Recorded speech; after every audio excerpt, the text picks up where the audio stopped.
Okay, welcome everyone. We're beginning our lesson today. So welcome back to all those that have been away on camp. We hope you had a really wonderful time. Looking forward to hearing about it.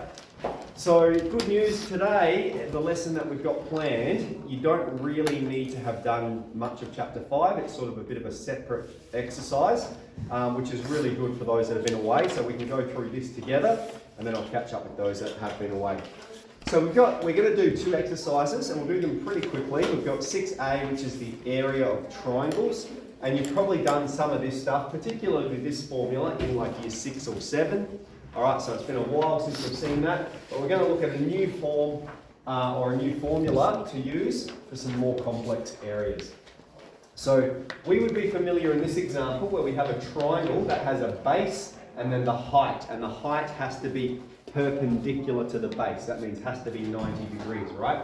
And so in this circumstance, we would have the area is 0.5 times the base times the height. That's the formula. So 0.5 times 4 times 5, which gives us 10.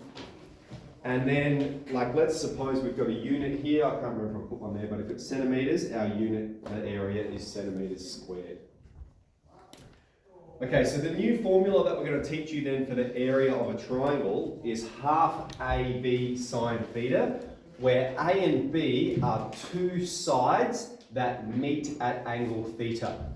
Okay, so it doesn't matter which one's A or which one's B, but let's put them like this. We can see that A and B meet at this angle of 37 degrees. So the formula is going to be half AB sine theta, because we're given an angle. So in this circumstance, we'll have half times 12 times 13 times sine of 37. Now before we whack that in the calculator, we need to make sure it's in degrees. Whenever we're given an angle in degrees, our calculator needs to be set in degrees. If we're given the angle in radians, we just need to convert it back to radians.